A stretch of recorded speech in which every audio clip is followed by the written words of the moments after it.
British and Pinay lifestyle vlog. So for today's video, on the way kami sa city. So mayroon akong appointment sa PSA kasi meron akong kukunin na document. Pero nakarating ako girl, akala ko talaga hindi sila gi-entertain ng walk-in. Pero dyan nag-entertain pala sila dito sa Tacloban, hindi sila strict.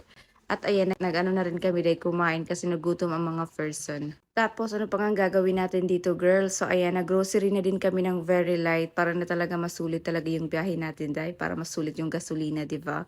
So ayan, namili lang kami dahil ng mga kulang namin kung ano yung wala namin. Tapos ayan dahil uuwi na ang mga person kasi gabi na girl. Kailangan na natin umuwi kasi may curfew, charot. Ayan yung yayo kong napakasipag niya talaga. Siya pa mag-a-arrange ng mga pinamili. Lalaki daw siya. Gusto niya talaga yung mga paganito, pa-gentleman talaga. So sana hindi talaga siya magbago kasi ngayon dahil very dependent na talaga ako. So ayan, pa-chill-chill lang talaga ako. Naalala ko before nung nasa Cebu pa ako, nag-work ako, ay nako, single days talaga. So pag nag-grocery ako dahil dapat talaga konti lang yung bibilin ko dahil kasi nga mag-isa lang ako dahil pero yung ending dahil tatlong cellophane, yung mga inaano ko dahil hindi caring bitbitin kaya dahil for the lover na ako before. At eto naman yung ganap on the next day. So ayan, so tinatry niya dahil manghuli dahil ng manok kasi nga dahil magluluto daw. Pero ayan dahil for the habol siya sa mga manok dahil kasi nga first time niya rin ito dahil di pa siya marunong kung paano talaga dahil hulihin yung manok. Trinay namin, ayan, magpakain muna ng mga manok. Baka naman, day, mayroon tayong mabita, girl. Pero ayan, nakaready na talaga, day, yung panghuli.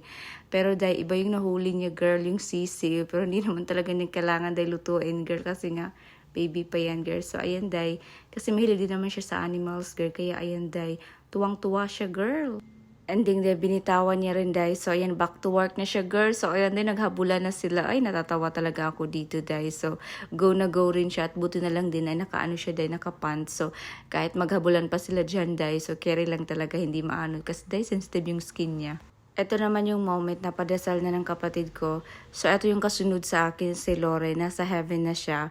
Bata pa talaga siya, day. Pero time niya na, day. Nasa heaven siya. Sana happy na siya doon, day. At least naman, diba? Nasa heaven talaga siya. So, ayan yung mga pa-foodies namin. Very simple lang talaga. At after namin kumain, pumunta na kami dito sa may cemetery. So, ito yung bahay ni Lauren.